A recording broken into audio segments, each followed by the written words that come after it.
ये है talks news network और आप देख रहे हैं पॉलिटॉक्स, राजनीति का कच्चा चिट्ठा। ग्वालियर में दो तस्वीरें बहुत चर्चा में हैं। पहली, केंद्रीय मंत्री ज्योतिरादित्य सिंधिया का पहली बार झांसी की रानी लक्ष्मीबाई की समाधि पर जाकर हाथ जोड़ना और शीश झुकाना। दूसरी, इस घटना के विरोध में कांग्रेस नेताओं द्वारा इस समाधि को गंगा जल से धोना। आज से 2 दिन पहले ग्वालियर में पूर्व कांग्रेस और अब भाजपा की मोदी सरकार में केंद्रीय मंत्री ज्योतिरादित्य सिंधिया ने परिवार का इतिहास बदलने की कोशिश की। ज्योतिरादित्य सिंधिया ने वो कर दिया जो अब तक सिंधिया घराने के किसी महाराज ने नहीं किया।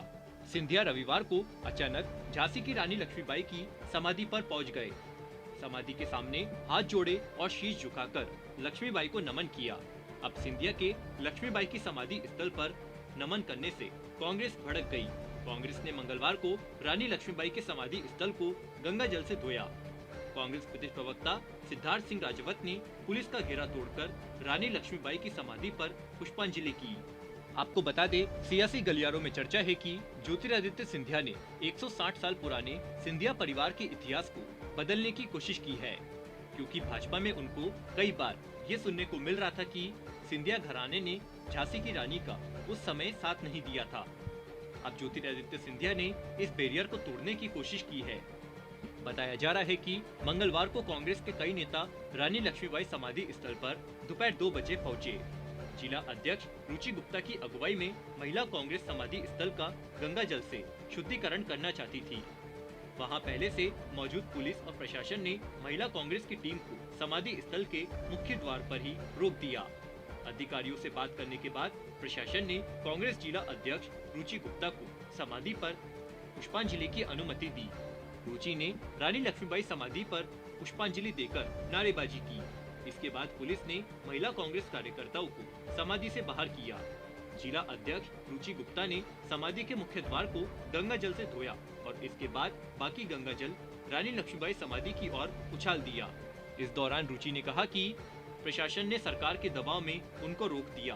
आपको बता दें, पूर्व कांग्रेस और अब मोदी सरकार में केंद्रीय मंत्री ज्योतिरादित्य सिंधिया ने रविवार को राजघराने का इतिहास बदल दिया। ज्योतिरादित्य सिंधिया ने रानी लक्ष्मीबाई की समाधि पर सिर झुकाकर उन्हें नमन किया। 160 साल के इतिहास में ये पहला मौका था जब सिंधिया राज परिवार का मुखिया रानी लक्ष्मीबाई की समाधि पर उन्हें नमन करने गया हो। सिंधिया के इस कदम से उनके आलोचकों को भी करारा जवाब मिल गया। सिंधिया राज परिवार आजादी के बाद से ही राजनेताओं के निशाने पर रहा है, लेकिन ज्योतिरादित्य के इस कदम से वे चारों खाने चित हो गए।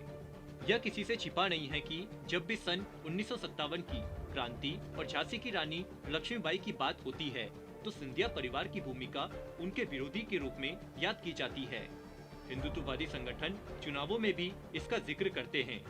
वे इसे लक्ष्मीबाई के साथ सिंधिया परिवार की गद्दारी कहकर मुद्दे को हवा देते रहे हैं। हालांकि ज्योतिरादित्य सिंधिया जब से कांग्रेस छोड़कर भारतीय जनता पार्टी में शामिल हुए हैं, तब से ये कयास लगाए जा रहे थे कि क्या वे रानी लक्ष्मीबाई की समाधि पर आएंगे। ऐसा माना जा रहा है कि भाजपा में शामिल होने के बाद से सिंधिया पर लगातार दबाव था कि रानी लक्ष्मीबाई की समाधि पर जाए, क्योंकि भाजपा के हिंदुत्ववादी नेता उन पर अंदर ही अंदर इसे लेकर कटाक्ष कर रहे थे। यही वजह है कि ज्योतिरादित्य को रानी लक्ष्मीबाई की समाधि पर जाना पड़ा। इसके पीछे की वजह राजनीतिक भविष्य है। उन्हें भाजपा में आगे बढ़ना है, इसलिए यह बैरियर तोड़ना पड़ा है। अब उनके कहने और बोलने के लिए कुछ नहीं बचा। साथ ही सिंधिया ने भी दिखा दिया है कि उन्होंने भाजपा को राजनीतिक महत्वाकांक्षा पूरी करने ही ज्वाइन की है, बल्कि दिल से आत्मसात किया है। आपको याद दिला दे, इससे पहले 2014 में कांग्रेस में रहते हुए रोड शो के दौरान राहुल गांधी के साथ समाधि स्थल तक गए थे, लेकिन उन्होंने माथा नहीं टेका था, न ही पुष्प अर्पित किए थे। पॉलिटॉक्स ब्यूरो, भोपाल। ये है टॉक्स न्यूज नेटवर्क और आप देख रहे हैं पॉलिटॉक्स, राजनीति का कच्चा चिट्ठा।